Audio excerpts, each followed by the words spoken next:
Hello everyone, welcome back to the workshop.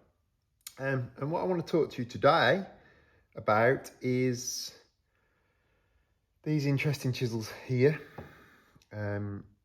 If you've seen one, you'll know exactly what it is before I even start telling you.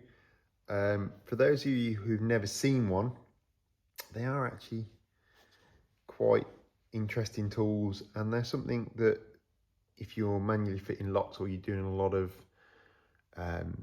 stock mortises, it's something I would recommend that you were to buy.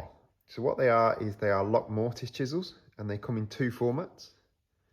This is a much lighter format, and I'm not over keen on this one.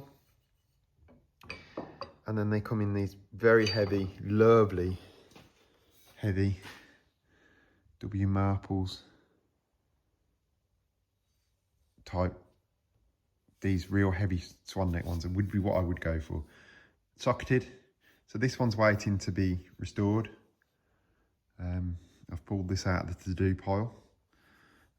As you can see, it's been well used by somebody, you know, was still in use before it got chucked in a box, or the person passed away and the craftsman that was using it passed away and they stopped using it. But because they're not used every single day, unless you're fitting a lot of doors, it's not a tool you're going to use every day. So you do tend to find they are in quite good condition. This is my one. So I've had this one since 2003. This one was one of my father's. I never liked this one. Dad used it until he saw this one, and then he would never put this one down, funnily enough. But yeah, this one's mine. Dry summer, the handles come loose for the first time since I've owned it. When I picked it up earlier, it was actually, the handle was floating around. So I've got to just find the sweet spot on that and knock it back in. But I do just need to find the sweet spot on it. But yeah, this one needs a handle very similar to this. You sometimes see them with small hexagonal handles. I like this one because it fits in your palm real nice. So obviously you're not going to dig a whole a lock out with this, because it's just impossible. So you would accompany the lock mortise chisel with a normal 5/8, for me, registered pattern mortise chisel, or a decent heavy firmer chisel. Obviously your mortise gauge, and then a drill bit of some description. It doesn't have to be a bracing bit. Spade bit works really well for this sort of work. And I can, and I have, mortise door locks without using any drill bits at all. The only thing I would say is that if the door's glazed, or if it's a modern construction door, i.e. it's not solid, I would actually drill them. I would recommend you drill them. I fit a lot of mine now, I fit them with the chain mortise, but I still use the swan neck chisel a lot because I need to. It's one of those tools that when you need it, you really do need it. So I would personally quite happily, on a big heavy solid door, just dig straight in with my mortise chisel, with the door clamped to the front face of the bench, because I don't like mortising in the vise, because you just drive everything down. So with it on the front face of the bench on two bearers, I would quite happily come in and dig my mortise out manually, no problem. But sometimes you do need to give in and drill them out. Like I say, I quite often now will use the chain mortise. The Makita chain mortise I use for timber framing is actually a door mortise. There's no coincidence it has a 16.5mm bit in it. Oh, I've just wandered across the line there, so everybody's going to tell me off.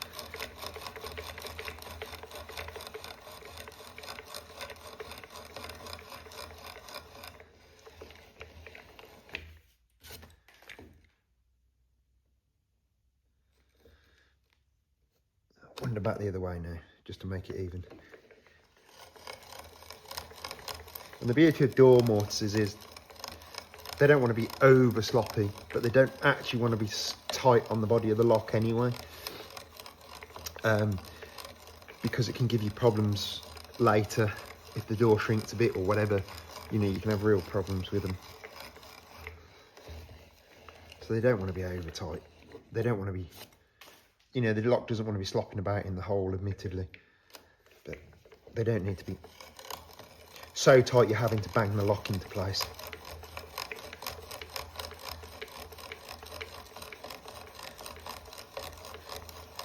How quick that's cutting. You know, we forget we've gone away onto sort of modern bits, and, you know, don't get me wrong, you know, I use a cordless drill, and that would be one of my few. If I was just going to keep one or two power tools, a Fame multi-tool saw, corded one, and a cordless drill would be the ones I would keep. You know, I'm not anti-power tool, I'm not anti-machine. You know, I run a hybrid shop, as you all heard me say many a time before.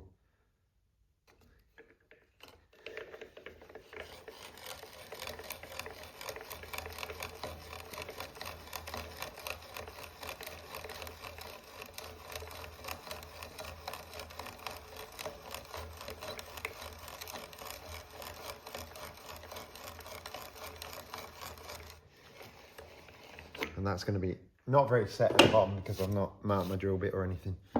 So then I'm going to come in with my 16mm chisel, and I'm just going to open up the sides very quickly.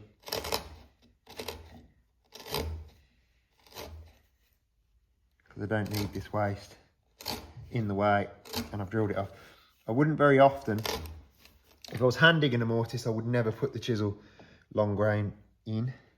But because I've drilled this one, and I've got a gap between because I've overlapped the holes, I am just going to take that out to my mortise gauge lines in the centre there, so that I can get this, the 5/8 chisel right down the centre of the mortise.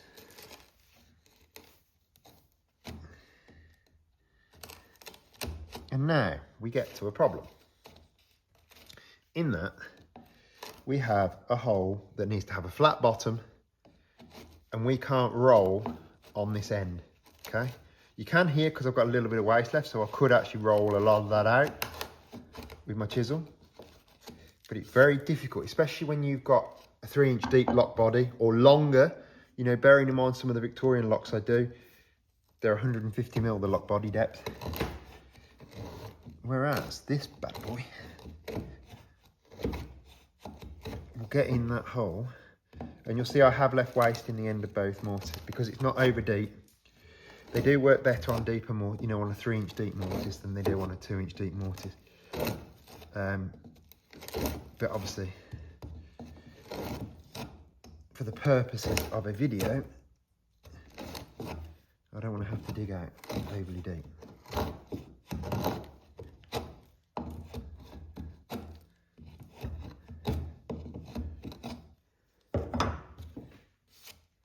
You see there, because it's not super deep, it has rolled the end of the mortise. But you can see what we're getting already. And like I say, I haven't drilled that over deep. It will come out dead level when it's finished.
show you in a second where we're getting to with it.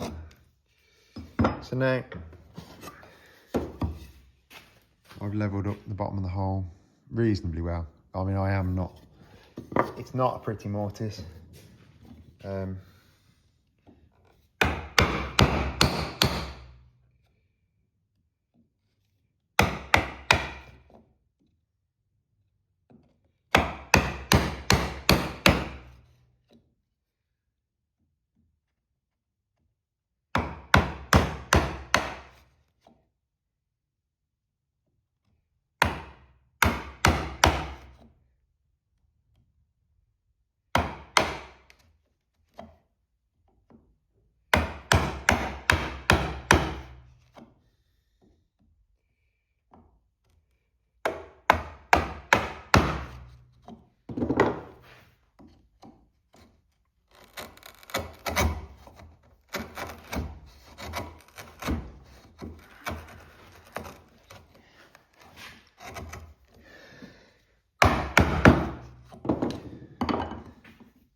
Now I've just got to be a bit careful I don't roll right over, because I'm not deep enough. If I was a 3-inch lock body, this shoulder would sit well down, but I'm only about 1.5 inches or so deep there, just over, maybe 2 inches deep. So I'm not overly deep just yet. So I've got to be wary of the shoulders of the mortise. But that, guys, is your lock mortise chisel. Okay, it's not pretty, perfectly. You know, if I was to go in now and clean up the sides, it would look a lot nicer than it does just now.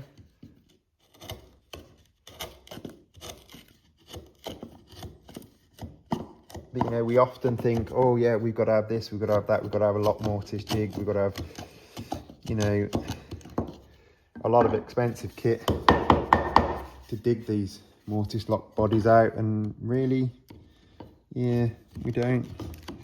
You know, I tried a router when I was, you know, not long after I first started, because I'd let people talk me into that it was quicker to use a router lock mortise jig. You then find out that without a very expensive specific bit, you can't actually do a proper decent lock mortise, you know, mortise lock with it.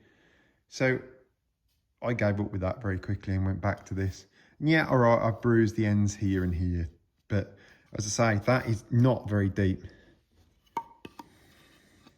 You know, that's only that deep. So I'm not getting, you know, on a 3-inch deep lock body, it's not a problem. You don't get any damage at all. But I just wanted to sort of show you in a quick video what it is we're all missing. Well, not only one of these. So yeah, if you can find one, guys, get yourself one. They really are a useful tool.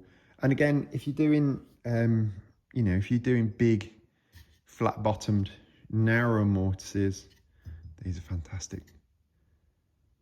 So that's it for today's video, guys. I'm off to Stanley for the David Stanley Open Day tomorrow, opening, you know, auction viewing day. So if anybody wants to pop down there, I'll probably be there between 10 and 11. I won't be there for overly long. I've got a lot to sort out to go to Chester on Friday. And if anybody wants to come and have, on Thursday. And if anybody wants to come up to have a look, the Century in the Past exhibition will be open at Chester Cathedral. I think it's between 9 AM or 10 AM and 4 PM, Saturday and Sunday. And you'll be able to see it from the city walls, I believe. But yeah, by all means, if anybody wants to come and see the live event and see what's, you know, come and speak to myself, Glenn, or one or two of the other participants. I will be there all weekend in Chester. Glenn from the University of Liverpool will also be there all weekend. Come and see us, come say hi. You know, we'll be there, like I say, I'll be there all weekend. So will the exhibit. So the actual centering itself. Come and put your hands on it. Come and look at the framing floor. Come and discuss the geometry. The framing floor is also going. Come and discuss with us the geometry that we used and things like that. And yeah, we'll do our best to explain it to you. And see what everybody thinks. So that'll be Chester Cathedral. Sunday the 11th, Saturday the 11th and Sunday the 12th. So this weekend. And like I say, if anybody wants to catch me at the David Stanley auctions, dealer day tomorrow, I'll probably be there between 10 and 11. So yeah. Cheers guys. Speak to you later. Bye.